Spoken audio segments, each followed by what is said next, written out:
people of I'm not color. excluding black people. Well, no, Why? no, no. You're not. You may not feel that way, but what happens is this: you have institutions like universities or corporations where, somehow miraculously you end up with a scenario where you have 100 managers and 95 of them are white. Or you look at Harvard University's law school that I think Elena Kagan, the Supreme Court justice, hired 32 people during that time. 31 of them were white males. One was sorry. 30 of them were white males, one was a white female, one was an Asian. Now, people of color were offended by that because there are a lot of very talented black attorneys and scholars who could have gotten those positions. Are But you telling me? Wait a second. Are you telling me that your you, your implication here is that Elena Kagan made a conscious decision to not hire a black person because she wanted only to hire white people or an Asian no, no, person? no. She made a conscious decision to ignore diversity. She made a conscious decision to be unconscious Let about me ask you this. about the Let me importance ask of. you Now, this. remember, though, remember though, it's not about so much her. That's the thing. Some people are tempted to believe that pursuing diversity is somehow lowering standards, and that's just not true. It might be about shifting your perceptions a little bit and valuing things that you're not accustomed to valuing, But right? it So almost sounds like you're suggesting that. All right, I like Elena Kagan. She's a Princeton woman. She's a Jewish woman. What's not to love? What's not to love, right? well, she was appointed by Obama, so I figured you'd hate her for that. Well, I do hate her for that, but that's okay. That's okay. But it sounds like you're suggesting that she purposefully excluded black people from her selection at Harvard Law School. And I'm saying that I think you're completely wrong to think that she excluded black people. You don't seem to allow for the possibility that maybe of all the candidates that she viewed, the ones she selected were the best. Not And to say that there and weren't let I candidates who weren't good. well, Some of them I'm sure were excellent, but what maybe they simply weren't as excellent as the ones that she selected, and that's what I believe. and that's the issue though. When white males, predominantly white males, are making and Elena Kagan's not a white male, she's a white woman, but when white people are making the decision of what defines excellent and what does not, that right there is inherent white supremacy because somehow the equation always ends with white people better, black people worse. Because No. if you assume black people and white people have equal intelligence and equal capability, how is it? I mean, it's statistically impossible to pick 32 people and have 30 of them be white males. The only other,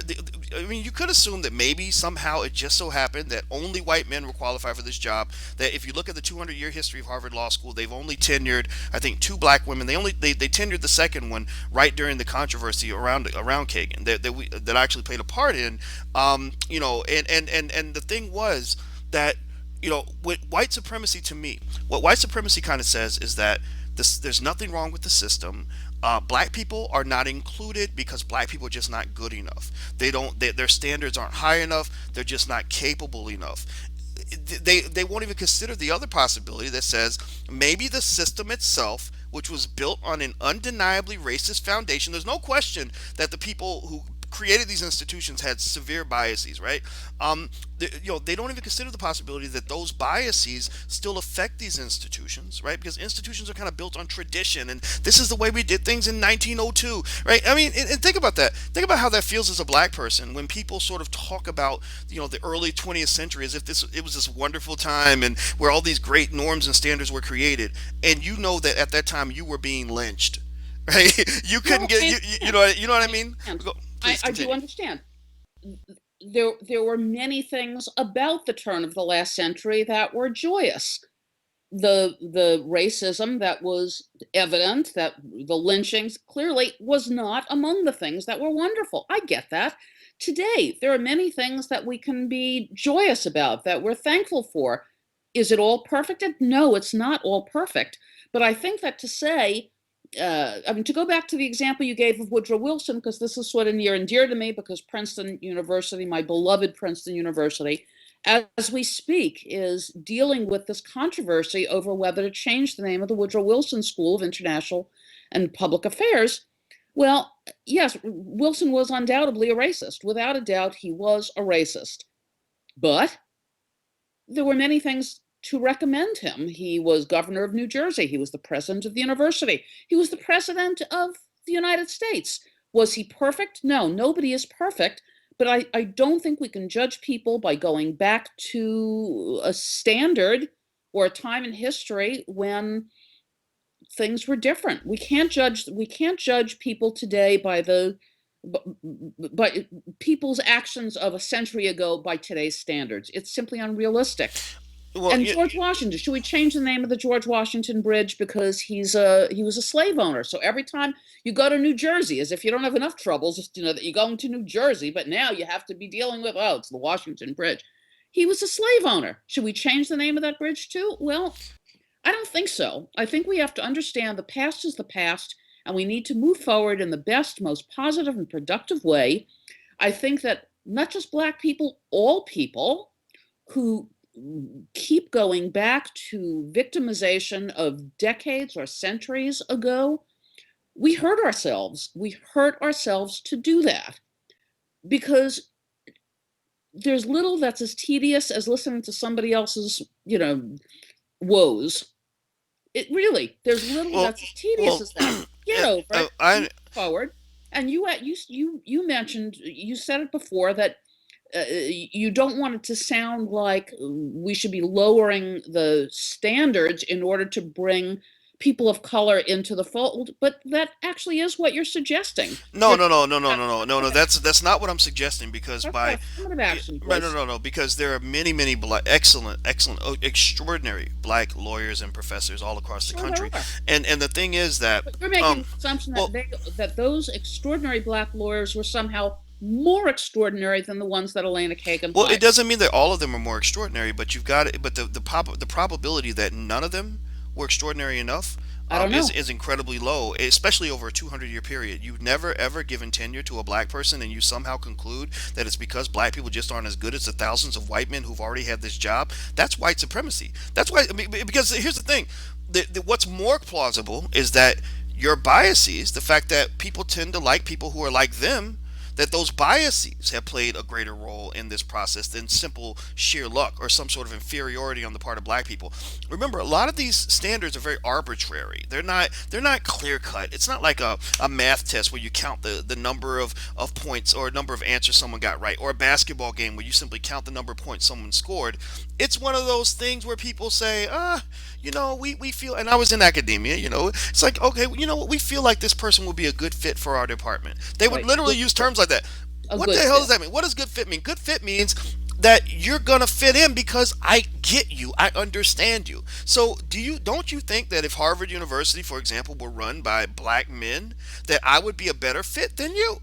On my YouTube channel, what if my YouTube channel were Harvard University and we judged everything based on fit? And we said, and the people said, that white woman, she's just not a good fit here, and she's clearly unqualified to be here, right? I mean, you've dealt with that. So I All think the that time. if you want to understand what it feels like to be a black person in a white institution, imagine how you feel coming in my YouTube channel, and that's why I don't care what people say. I That know but how I feel. I know that I am it, regularly, I'm name called, I'm diminished.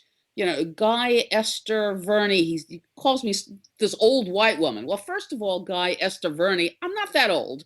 And two, what a nasty thing to say. What are you picking on me for?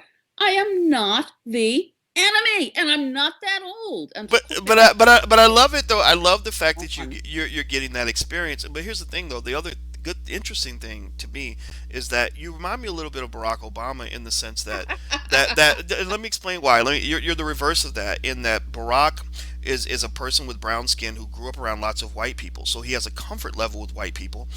So he's not afraid to go into spaces that are filled with right. white people. And I But grew he up with but black he but people. he but he does get treated differently because he's black. So with you, what people don't know is that you actually went to high school with a lot of black kids. Not So only high school, I went to New York City public schools my whole life until I got to Princeton. I look at old pictures of myself in first grade, second. I'm the only white kid in the class. I didn't even remember that until recently, until we started talking and I started looking out. Oh, look at that. I'm the only, because the New York City public schools have traditionally been 70% minority and 30% white. So I was always a minority. It never meant anything to me. So what? It never meant anything to me. So to be called racist, to be called a white supremacist, I think it's a mistake, first of all, to be name calling. I think that it's a low form of argument. there's no persuasion going on there. When you say, "Oh, you're a racist or you're a sexist," that what I think is okay. You don't know. You have nothing else. You have nothing else. If you have a better argument, then you would have come at me with a better argument. But when it comes down to, but I think that being a racist or being a white supremacist implies that you believe that white people are just intrinsically better than black people. I do not believe that, so I reject being called Well, racist. I well, reject well, that. the thing is, and I mean, it's your right to reject it, but what I will say is that I do believe that racism, it is a disease that that affects a lot of people who are well intended, and what I would just say is that we know I know that racial oppression is real, and the fact of the matter is that a lot of it exists because those who do the oppressing don't even realize what they're doing, and it's and I only understand racism by thinking about what it's like being a man. And I've had women tell me that women I care about tell me that I'd been disrespectful to them, and I didn't even realize it.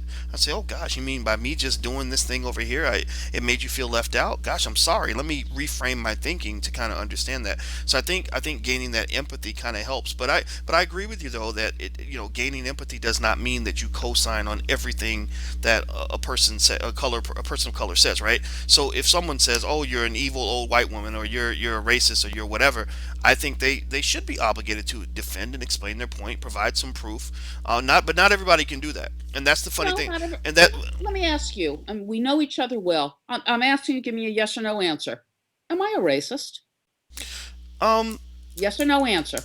yes, not in the David Duke kind of sense, not in the not in the Adolf Hitler kind of sense. I know Hitler's a touchy thing. You're It's Jewish, a but touchy but thing, but right? but I will say that I think the Hitler thing is a little fitting in the sense that um, people don't understand that some of the American presidents, especially the ones who were members of the Ku Klux Klan or who thought the Klan was a great organization, they feel a little bit like our Hitlers in a way. Not in the same light though. They didn't come in and deliberately exterminate millions of black people, but millions of black people have been killed as a result of racial tyranny.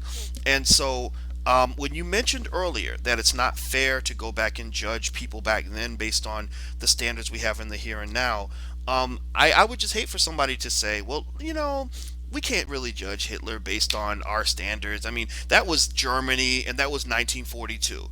He was very popular then. Everybody thought what he was doing was great. If he wouldn't have power if millions of people didn't sign off on what he was doing, right? Because he could easily say, "Well, I wasn't just doing what I wanted to do. I was following the will of the people," right? It would be a crazy argument. It would be a very hurtful argument. Right. And I think that that's the pain that you kind of hear from people who want to kind of let Woodrow Wilson off the hook. So I think there might be a middle ground, right? You're right. Can we, should we go change the name of the George Washington Bridge? No, I mean, that's hard to do, right? You can't go back and sort of redo everything, but you can sort of engage in a really critical and thoughtful analysis that doesn't sort of write off opinions that disagree from your own. I don't And, agree and, with and that's what I think about I those don't those disagree kids at with Princeton.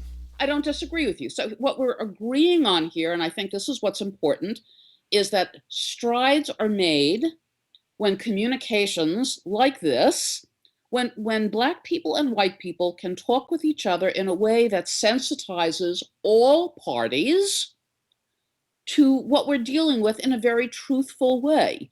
I think that's how progress is made. I think good comes to everyone when there is open and honest communication that sensitizes. I mean, I've said this to you before, and it's true. I've become so much more aware of the issues that the African American community faces through our conversations.